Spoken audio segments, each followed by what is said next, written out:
Hello buddies, let's go on. आज हम लोग इस वीडियो में पढ़ने जा रहे हैं क्लास 4 साइंस का chapter human body food we eat fully explained in Hindi. तो चलिए बिना देरी किए शुरू करते हैं। So, all living beings need food for their survival. It helps us to grow. तो अर्थ पे जितने भी लिविंग बींग्स रहते हैं, चाहे वो एनिमल्स हो चाहे वो ह्यूमन बींग्स हो, सबको फूड चाहिए होता है ताकि वो अर्थ पे सरवाइव कर सके, जिंदा रह सके। फूड की मदद से हम लोग ग्रो करते हैं, हमारा ग्रोथ होता है। तो अब हम लोग इस चैप्टर में पढ़ेंगे और जानेंगे कि जो फूड हम लोग खाते हैं वो बनता किससे है और क्या इसे बैलेंस डाइट बनाता है। सो फूड क्या होता है? फूड एक हमारा बहुत ही बेसिक नीड होता है। इसकी मदद से हमारा जो बॉडी है वो काम करता है, ये एक फ्यूल की तरह काम करता है। हम लोग फूड के बिना जिंदा नहीं रह सकते। ये फूड ही है जिसकी मदद से हमें एनर्जी मिलती है, हमारा ग्रोथ होता है, हमारे बॉडी में जितने भी टिश्यूज प्रेजेंट है वो उसे बनाता है और खराब टिश्यूज को रिपेयर करता है। बहुत सारे डिजीजेस जब हमें हो जाते हैं तब फूड की मदद से हम लोग सेफ रहते हैं। जब हम लोग खाना खाते हैं हमें एनर्जी मिलती है और जब हमें एनर्जी मिलती है तो हम लोग डिजीजेस से सेफ रहते हैं। प्लांट्स और एनिमल्स जो है ये फूड के दो मेजर सोर्सेज हैं। फूड के और भी बहुत सारे कंपोनेंट्स होते हैं। So let's read about the components of food in detail. तो अब हम लोग फूड में जो कंपोनेंट्स प्रेजेंट होते हैं उसके बारे में डिटेलिंग में पढ़ेंगे। न्यूट्रिएंट्स। तो अब हम लोग जानेंगे न्यूट्रिएंट्स क्या होता है। जो भी फूड हम लोग खाते हैं उनमें बहुत सारे सब्सटेंसेस प्रेजेंट होते हैं, जैसे कि कार्बोहाइड्रेट्स, फैट्स, प्रोटीन्स, विटामिन्स और मिनरल्स। तो ये सब जो सब्सटेंसेस हैं ये सब हमारे बॉडी के ग्रोथ और डेवलपमेंट के लिए बहुत ही जरूरी होता है और इन्हीं स्पेशल सब्सटेंसेस को हम लोग क्या कहते हैं? Nutrients. Different types of food are rich in different nutrients. Let us discuss about them in detail. जैसा कि हम लोग जानते हैं कि फूड में अलग अलग कंपोनेंट्स पाए जाते हैं, तो अलग अलग फूड में अलग अलग न्यूट्रिएंट्स पाया जाता है, तो उसके बारे में अब हम लोग जानेंगे। पहला न्यूट्रिएंट है प्रोटीन्स। तो जो प्रोटीन्स है ये हमारे बॉडी का बिल्डिंग ब्लॉक है। इसे बॉडी बिल्डिंग न्यूट्रिएंट्स कहा जाता है। क्यों कहा जाता है? क्योंकि जो प्रोटीन्स है उनकी मदद से हमारे बॉडी का ग्रोथ होता है। हमारे बॉडी में जो मसल्स है वो भी प्रोटीन से ही बनते हैं।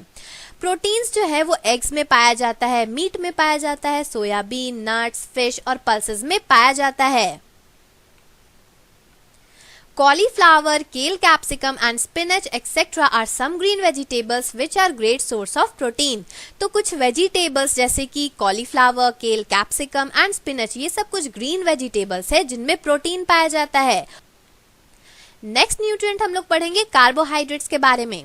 तो जो कार्बोहाइड्रेट्स होते हैं वो हमारे बॉडी को एनर्जी देते हैं, इसीलिए इसे एनर्जी गिविंग न्यूट्रिएंट्स कहा जाता है। कार्बोहाइड्रेट्स के दो टाइप होते हैं, पहला होता है शुगर और दूसरा होता है starch. Carbohydrates are required by our body to utilise the proteins and fats. तो जो कार्बोहाइड्रेट्स है वो हमारे बॉडी को क्यों चाहिए होता है? जो हम लोग प्रोटीन्स खाते हैं, फैट्स खाते हैं, तो ये सब प्रोटीन और फैट को हमारे बॉडी में इस्तेमाल करने के लिए कार्बोहाइड्रेट जरूरी होता है। कार्बोहाइड्रेट किन किन चीजों में पाया जाता है? पहला है राइस, दूसरा है व्हीट, फिर है potato, sweet potato, bread and bananas. Next हम लोग पढ़ेंगे फैट्स के बारे में। तो जो फैट्स है ये कार्बोहाइड्रेट्स की तरह ही एनर्जी गिविंग न्यूट्रिएंट्स है, लेकिन फैट्स जो है वो हमें कार्बोहाइड्रेट्स से ज्यादा एनर्जी देते हैं और हमारे बॉडी को वार्म यानी कि बॉडी को गर्म रखने में भी फैट्स बहुत ही ज्यादा अच्छी तरह से हेल्प करता है। फैट्स जो होते हैं वो बहुत ही ग्रीसी सब्सटेंस होते हैं जो कि घी में पाया जाता है, ऑयल में पाया जाता है, चीज में पाया जाता है, बटर और नट्स में भी पाया जाता है। Excess consumption of fat should be avoided to prevent obesity. तो ये हम लोग बहुत अच्छी तरह से जानते हैं कि जो फैट है वो हमें एनर्जी देता है, हमारे बॉडी को गर्म रखता है, लेकिन अगर हम लोग फैट को बहुत ज्यादा मात्रा में खाते हैं तो उससे हम लोग मोटे हो जाते हैं, ओबेस हो जाते हैं। तो इसीलिए फैट को भी एक लिमिट अमाउंट में खाना चाहिए। नेक्स्ट हम लोग पढ़ेंगे विटामिन्स और मिनरल्स के बारे में। Vitamins and minerals are the protective nutrients. We need these nutrients in small quantities. Vitamins keep our body fit and protect it from diseases. तो विटामिन्स और मिनरल्स ऐसे न्यूट्रिएंट्स होते हैं जो हमारे बॉडी को छोटे छोटे यानी कि स्मॉल क्वांटिटीज में चाहिए होते हैं, क्योंकि ये जो विटामिन्स और मिनरल्स है ये प्रोटेक्टिव न्यूट्रिएंट्स है। ये हमें बहुत सारे डिजीजेस से प्रोटेक्ट रखते हैं और हमारे बॉडी को फिट एंड फाइन रखते हैं। A, B, C, D, E and K are some types of vitamins। तो विटामिन विटामिन के भी टाइप होते हैं। पहला है विटामिन ए, फिर है विटामिन बी, फिर है विटामिन सी, फिर vitamin D, vitamin E and vitamin K. Fresh fruits, vegetables, eggs and fish are good sources of vitamins. तो ये सब जो चीजें हैं, fresh fruits, vegetables, eggs, fish, ये सब विटामिन्स के गुड सोर्स है, यानी कि इन सब में विटामिन्स बहुत अच्छी मात्रा में पाया जाता है। नेक्स्ट हम लोग जानेंगे मिनरल्स के बारे में। Minerals help our body to grow well and develop properly. तो मिनरल्स है जो होते हैं वो हमारे बॉडी को चाहिए होते हैं ताकि हम लोग अच्छी तरह से ग्रो कर सके और डेवलप कर सके। मिनरल्स जैसे कि आयरन, आयोडीन, कैल्शियम, ये सब कुछ ऐसे मिनरल्स है जो हमारे बॉडी को चाहिए होता है ताकि हम लोग अच्छी तरह से ग्रो और डेवलप कर सके। मिल्क, ग्रीन वेजिटेबल्स, फ्रूट्स, ये सब भी मिनरल्स के कुछ रिच सोर्सेज है। आयरन हमारे बॉडी को क्यों चाहिए होता है? ताकि हमारे बॉडी में जो ब्लड है वो अच्छी तरह से फॉर्म हो, ब्लड का फॉर्मेशन हो। Green leafy vegetables, apples, carrots etcetera are some of the prominent sources of iron. तो आयरन जो है वो कुछ ग्रीन लीफी वेजिटेबल्स में पाया जाता है, एप्पल्स में पाया जाता है, कैरेट्स में पाया जाता है। तो इसे हम लोग जब खाते हैं तो हमारे बॉडी को आयरन मिल जाता है। Calcium is needed for the formation of bones and teeth. ये तो हम लोग जानते ही है कि जो हमारा बोन्स है और टीथ है ये सब कैल्शियम से बना होता है। तो कैल्शियम हमें चाहिए होता है ताकि हमारे बॉडी में बोन्स और टीथ का फॉर्मेशन हो सके। नेक्स्ट हम लोग पढ़ेंगे वाटर एंड रफेज के बारे में। Water and roughage play a very important role in our overall health. Water और रफेज जो होता है ये हमारे ओवरऑल हेल्थ यानी कि पूरे हेल्थ में बहुत इंपॉर्टेंट रोल प्ले करता है। हमारा जो बॉडी है उसमें से 2/3 हिस्सा जो है वो पूरा वाटर से बना हुआ है। वाटर की मदद से हमारे बॉडी में जितनी भी गंदगी होती है, वेस्ट होती है, वो सब से हम लोग रिड हो सकते हैं, यानी कि दूर भाग सकते हैं। जो वेस्ट है वो पानी के साथ हमारे अंदर से बाहर निकल जाता है। और जो हमारा बॉडी का टेम्परेचर है वो भी वाटर क्या करता है, मेंटेन करके रखता है। वाटर की मदद से जो फूड हम लोग खाते हैं वो अच्छी तरह से डिसॉल्व होता है, डाइजेस्ट होता है और हमारे बॉडी के द्वारा एब्जॉर्ब होता है। देयरफॉर हमें कम से कम रोज 8 से 10 ग्लास ऑफ वाटर पीना चाहिए। रफेज क्या होता है? Roughage is that part of the food that can not be digested by our body. Roughage जो है वो फूड का ऐसा पार्ट होता है जो कि हमारा बॉडी डाइजेस्ट नहीं कर पाता। इसकी मदद से क्या होता है, बहुत सारा जो प्रॉब्लम्स होता है जैसे कि कॉन्स्टिपेशन, उससे हम लोग छुटकारा पा सकते हैं। रफेज जैसे कि corn, cabbage, beans, oats, whole grain food, ये सब क्या है? ये सब रफेज के एग्जाम्पल्स हैं। नेक्स्ट टॉपिक हम लोग पढ़ेंगे बैलेंस डाइट के बारे में।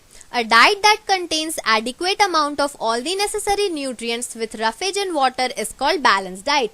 तो बैलेंस डाइट होता क्या है? ऐसा डाइट जिसमें सारे न्यूट्रिएंट्स जैसे कि carbohydrates, proteins, fats, vitamins, minerals जब प्रॉपर अमाउंट में प्रेजेंट होते हैं with roughage and water is called balance diet. इसका मतलब क्या हुआ? This means eating a diet that contains a variety of food items and eating food that is not processed. तो इसका मतलब ये हुआ कि हम लोग जब खाते हैं बैलेंस डाइट तो उसमें अलग अलग वैरायटी के फूड आइटम्स होते हैं और ऐसे फूड आइटम्स भी होते हैं जो कि प्रोसेस नहीं किए होते। प्रोसेस्ड मतलब कि हम लोग उसका ओरिजिनल फॉर्म खाते हैं, जैसे कि एप्पल जो हम लोग उसे ऐसे ही खा लेते हैं, लेकिन जब हम लोग कॉलीफ्लावर खाते हैं तब उसे पकाया जाता है। तो नॉट प्रोसेस्ड फॉर्म मतलब कि जब हम लोग कच्चा चीज खाते हैं तो उसे नॉट प्रोसेस्ड कहते हैं। Food that have been processed too much do not look like the way they exist in nature. तो जिस फूड को हम लोग प्रोसेस कर देते हैं या फिर पका देते हैं तो वो अपने ओरिजिनल फॉर्म जैसे वो नहीं दिखते।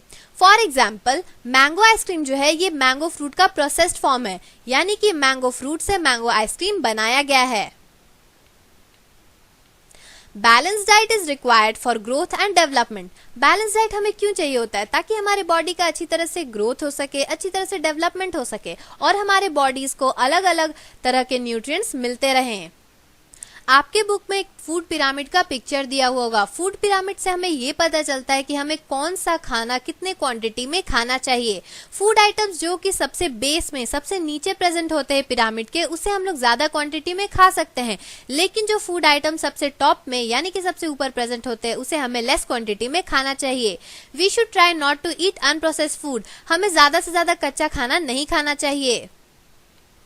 We can adopt the healthy food swaps. हम लोग कुछ हेल्दी फूड हैबिट्स को अडॉप्ट कर सकते हैं, जैसे कि जहाँ पे हम लोग व्हाइट राइस खाते हैं वहाँ पे हमें ब्राउन राइस खाना चाहिए और जहाँ पे हम लोग शुगर यूज करते हैं वहाँ पे जैगरी यानी कि गुड़ खाना चाहिए। Our daily food intake should follow a balance diet. हम लोग रोज जो खाना खाते हैं वो एक बैलेंस डाइट को फॉलो करना चाहिए और हमारा जो मील्स है वो फूड ग्रुप्स जो कि फूड पिरामिड्स में प्रेजेंट है उसके अकॉर्डिंग प्लान होना चाहिए, यानी कि जो सबसे नीचे प्रेजेंट होता है वो ज्यादा क्वांटिटी में होना चाहिए और जो ऊपर प्रेजेंट होता है वो लेस क्वांटिटी में होना चाहिए। ये जो आप पिक्चर देख रहे हैं इसमें ये फूड पिरामिड का पिक्चर है। इसमें आप देख सकते हैं कि जो सबसे नीचे प्रेजेंट है यानी कि bread, serial, rice, pasta group, ये आप लोग 6 से 11 सर्विंग्स तक खा सकते हैं। उसके ऊपर 2 ग्रुप है, पहला है वेजिटेबल ग्रुप और दूसरा है फ्रूट ग्रुप। ये सब आप 2 से 4 सर्विंग्स और 3 से 5 सर्विंग्स खा सकते हैं। उसके ऊपर है 2 group, milk, yoghurt and cheese group and meat, poultry, fish, dry beans, eggs and nuts group. तो आप लोग मिल्क, योगर्ट और चीज ग्रुप को 2 से 3 सर्विंग्स खा सकते हैं और मीट, पोल्ट्री, फिश को 2 से 3 सर्विंग्स खा सकते हैं। और सबसे ऊपर आ जाता है फैट्स, ऑयल्स एंड स्वीट्स, जो कि हमें बहुत ही कम खाना चाहिए या फिर ना के बराबर खाना चाहिए। नेक्स्ट टॉपिक हम लोग पढ़ेंगे प्रिवेंटिंग फूड वेस्टेज। हम लोग जानते हैं कि जो फूड है वो हमारे सरवाइव करने के लिए बहुत ही इंपॉर्टेंट पार्ट होता है। इसकी मदद से हम लोग अच्छी तरह से ग्रो कर पाते हैं, अच्छी तरह से डेवलप कर पाते हैं। इसीलिए हमें ज्यादा खाना वेस्ट नहीं करना चाहिए, क्योंकि इस दुनिया में बहुत सारे ऐसे लोग भी हैं जिन्हें इन खाने की जरूरत है। इसीलिए हमें कुछ हैबिट्स को अडॉप्ट करना चाहिए ताकि जो फूड वेस्टेज है उसे कम किया जा सके। So some ways to reduce food wastage are as follows. First point में क्या लिखा है कि जब हम लोग खाना खाते हैं तो कुछ खाना बच जाता है जिसे हम लोग फेंक देते हैं। इसीलिए हमें स्टार्टिंग में ही कम खाना लेना चाहिए ताकि हमें ज्यादा भी ना खाना पड़े और खाना को फेंकना भी ना पड़े। सेकंड पॉइंट में ये लिखा है कि जब हम लोग खाना पकाते हैं तो उसे ज्यादा क्वांटिटी में नहीं पकाना चाहिए और अगर ज्यादा क्वांटिटी में पक जाता है तब उसे हमें रेफ्रिजरेट करके बाद में इस्तेमाल करना चाहिए, उसे फेंकना नहीं चाहिए। थर्ड पॉइंट में लिखा यह है कि हमें हमेशा अपने रेफ्रिजरेटर या फिर उन जगहों को चेक करना चाहिए जहां पे हम लोग अपने फूड को स्टोर करते हैं और जो फूड का एक्सपायरी डेट बहुत नजदीक हो जाता है या फिर जल्दी खराब होने वाला है तो उसे हमें पहले इस्तेमाल करना चाहिए ताकि उसे बाद में फेंकना ना पड़े। फोर्थ पॉइंट में ये लिखा है कि जब हम लोग के पास बहुत सारा खाना होता है तो हम लोग अपने हेल्पर्स, गार्ड्स या फिर जो बेगर्स जो कि स्ट्रीट पे बैठे होते हैं उन्हें हम लोग दे सकते हैं फूड को, ताकि जो फूड है वो वेस्ट भी ना हो और जो आसपास के लोग हैं, हेल्पर्स है, बेगर्स है, इन सब का पेट भी भर जाए। नेक्स्ट पॉइंट में ये लिखा है कि जब हम लोग फ्रूट्स और वेजिटेबल्स को मार्केट से लाते हैं तब उसे रनिंग वाटर में अच्छी तरह से वॉश करना चाहिए, ड्राई करना चाहिए और फिर रेफ्रिजरेटर में अच्छी तरह से स्टोर करना चाहिए ताकि वो जल्दी खराब ना हो। नेक्स्ट पॉइंट में लिखा है कि हम लोग जो फूड आइटम्स खरीदते हैं तब उसे अच्छी तरह से स्टोर करना चाहिए, क्योंकि बहुत सारे फूड आइटम्स ऐसे होते हैं कि अगर उसे बाहर बहुत ज्यादा देर तक रखा जाता है और उसे प्रिजर्व नहीं किया जाता तब वो खराब हो जाता है और जब हम लोग वही खराब चीज खाते हैं तब हम लोग बीमार पड़ जाते हैं। इसीलिए फूड आइटम्स को अच्छी तरह से स्टोर करना चाहिए। नेक्स्ट हम लोग पढ़ेंगे there are different ways of preserving food item, some of these are as follows. तो हम लोग पढ़ेंगे फूड आइटम्स को अच्छी तरह से हम लोग प्रिजर्व कैसे कर सकते हैं। पहला है प्रोसेस कैनिंग।